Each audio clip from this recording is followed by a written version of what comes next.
Hello, in this video we are presenting the PHYS102 laboratory project on the empirical evaluation of axial magnetic field gradients and permeability of finite solenoids.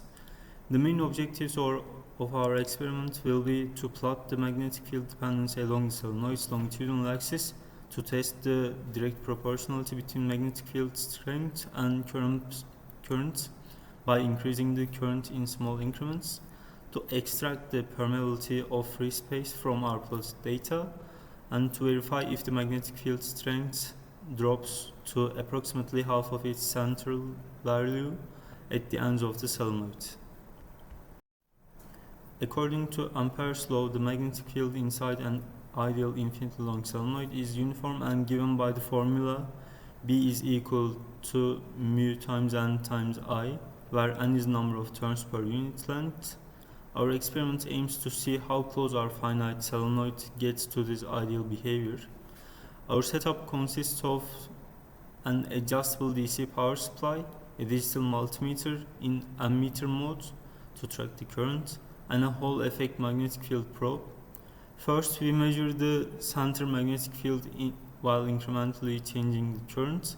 Second, keeping the current constant, we move probe along the central axis in 1 centimeter steps from the center to outside map the spatial distribution.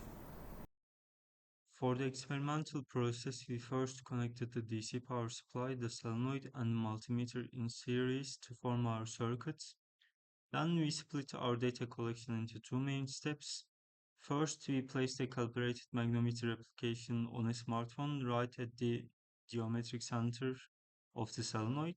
We increased the current incrementally starting from 0.4 amperes and recorded the center magnetic field for each step.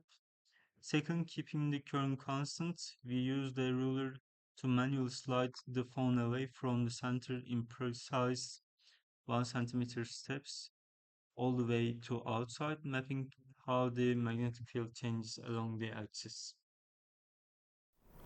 Moving on to our data analysis and conclusion. As expected, our magnetic field and current BI graph yielded a linear relationship, allowing us to successfully calculate the experimental value of permeability of free space from its slope. Furthermore, the spatial distribution graph demonstrated that the magnetic field is strongest and most uniform near the center and effectively drops to roughly half of that maximum value right at the ends of the coil before rapidly falling outside. And our inconsistencies were, for example, we have used a non-ideal geometry caused by winding imperfections and physical wire thickness in our real solenoid, some small alignment and position errors when manually moving the Hall effect probe along the exact geometric axis, and instrument precision limits and ambient electromagnetic noise in the laboratory environment affected the quality of our experiment, but in general our experiment was quite successful.